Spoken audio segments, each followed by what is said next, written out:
Hey guys, welcome back to another Gaming Memories video. Here we are actually taking a look at the first Tomb Raider game, which was actually released in 1996 for the PlayStation. This game was also the introduction to the extremely popular Lara Croft character, and would primarily go on to be one of the biggest game franchises in the history of video gaming. And it also was the first true proper 3D action adventure game that was released pretty much in any format. It also did get other ports of the game on the Sega Saturn and the PC, so it was an extremely popular title back in the day, and quite rightly so, because it got massive reviews in magazines due to the likes of the gameplay, because it was really kind of beyond anything that had ever really been seen at that point. Now, there had been a lot of really good games that had been released on the PlayStation, but at that point the PlayStation was really starting to push the boundaries of what was actually possible within gaming, and this game really stepped it up a notch. Like, you had 1996 was an incredible year for likes of gaming, because you had the likes of so many different big name franchises that were born. You had the Resident Evil series, and then you had actually this on top of that amongst other big name brands. And it's quite incredible to see where it actually all started from. This game now itself actually spawned a number of sequels on the PlayStation 1 alone. It actually had 4 other sequels, like the Tomb Raider 2, Tomb Raider 3, The Last Revelation and Tomb Raider Chronicles. But then it also had different variations of the franchise then released later on later consoles on the PS2 and PS3, with also like a remastered version or remade version of the Tomb Raider, the original Tomb Raider, like an anniversary edition that was released on the PlayStation 2 and Nintendo Wii way back about 10 or so years ago as of recording of this video. But also back in 2013 was also a reboot of the entire franchise, literally retelling the story from the ground up. So that just shows you exactly how big of a franchise this game actually is. I do remember actually when this game actually came out, I remember like getting the video game magazines, and this game was just literally plastered on every single billboard, every magazine, newspaper, anything you could find. This game was pretty much everywhere.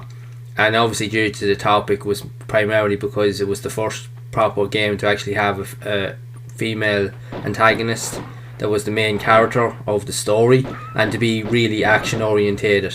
It just completely threw it completely out of the water, because before, so many people playing games are so used to having male action orientated characters, but to actually have a female character and that she had abilities beyond pretty much what you would see in most games. The fact that you could run, you could jump, you could shoot, and there was so many different actionable things that you could do in the game.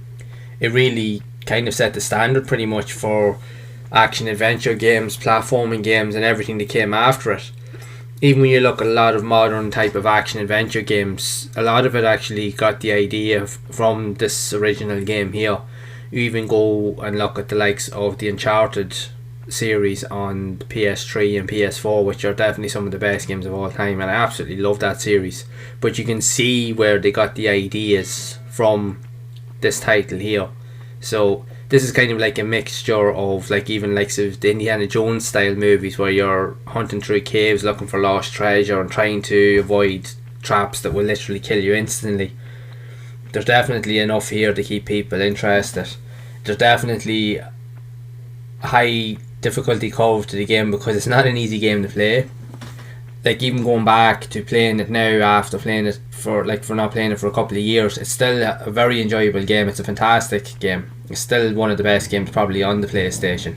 But it definitely, in terms of the controls, you can definitely see that it is tough, especially if a newbie coming into this here would struggle with it. Because I remember when I first played it and I first got to witness it, I remember it was actually one of my friends that actually rented it out one weekend, and he had his own PlayStation and he rented out a few games, and this was actually one of them. And I remember actually playing it and enjoyed it, but it was difficult. It was hard to know really kind of where to go. You were getting stuck, you would die so many times. And the thing is with this game as well, you needed a memory card, no ifs or buts about it. there was no way that you could actually try and play through the game and think you get that far without actually being able to save your file, because if you did not save, you were done for. You'd have to start the whole thing over and over again. There really was very little room for error, and because you had to really time everything, especially on the jumping sections. One false move, you fall off a ledge, you're gone. It really was, it would crucify you like. But I suppose that's what added to the fun and charm of the game. It added to the difficulty. The levels actually in the game were huge. I kid you not, like for a game of this stature, like even for that was kind of unheard of on the PlayStation, that you had so much exploration. If you enjoy exploration elements, which I do, this game here is a treasure trove, pretty much of that's just waiting to be explored. And it just got better with the series, like with later, like Tomb Raider 2, which is considered to be the best version of the game on the PlayStation. I remember I actually played that, and that is my favourite Tomb Raider game. I actually think Tomb Raider 2 is actually the best one, but this one here is equally as good in a lot of ways as well, and because it introduces people to not only the franchise but to the Lara Croft character themselves. And again, it offers enough of a challenge for likes of new gamers and even experienced gamers alike. Even going back after playing in years gone by, this still presents a tough challenge, because you have to get familiar with the controls again, and you have to remember as well that the controls in this here are definitely not as free flowing or as fluent compared to more modern type of games. There's definitely a bit more of a learning curve. You definitely, like I said, you're not rewarded for making mistakes. You're crucified if you make a mistake. At least with modern games, if you make a mistake, there is a way to kind of get out of it. This here, there's not. But there's definitely enough here. The one thing that I love about this here, even going back after playing it again, is just trying to find all the secret areas. Like each of the levels all have a certain amount of secrets, and they're not obvious from the start or from the get-go when you're actually playing it. So it pretty much is up to you to try and just kind of just explore and try to figure things out. Like you have to go and get switches and keys, very similar to the likes of Resident Evil. If you've played those games, or even other similar platform games, you need to get a key to open one door, to get another key to open another door, and vice versa to unlock something. And that's the way a lot of these games operated back in those days, but that was the fun of it. That's the way these games really are meant to be played. And because if you like puzzles, exploration, it definitely combines all those elements together, and it does it really, really well. And even with the action sequences, with the gun fights and stuff. Plus as well, it actually has some of the most memorable moments in video gaming, likes of with this level here, as you're about to see as well. If you haven't seen it already, I'm sure most of you that actually have to remember this game will know what I'm actually talking about. That it also introduced likes of dinosaurs as well, so like you're running around tombs and then all of a sudden you've got dinosaurs thrown into the mix. It's just if you didn't think games were kind of could get any weirder or kind of more obscure, this definitely has it in abundance. You know, you be thinking to yourself when you're playing it, oh, this is just your typical type of action game, even though it's not. But then it just throws everything out there as well. Like it throws like difficulty curve beyond that was seen at the time.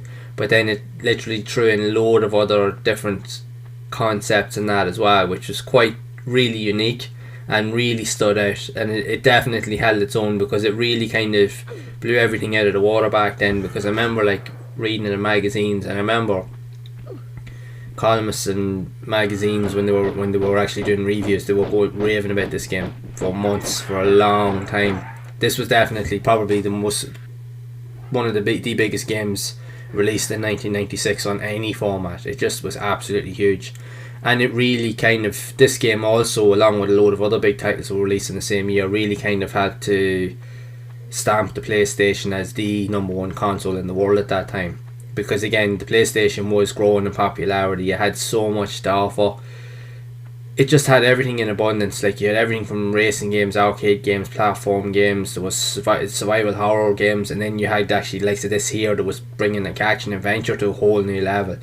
It really did have something for everybody. That's why the PlayStation was so unique, because they were trying to do so many things, and they were experimenting with so many different ideas, and they just did it. They done it right. Like you would see here, like you had a big T-Rex chasing around after you. Like, where would you actually ever see it? Like, I remember actually the first time I played this, and I remember it took me a while to get to this point, and to see that there, I literally, kid you not, I crapped myself. I was like, what the hell, But I suppose you can see the inspiration towards the likes of the Dino Crisis games, like so from Capcom, from the Resident Evil series. I'd say they probably got an idea or two from this here to have dinosaurs, that it was possible to actually have dinosaurs in the game. So you can clearly see why.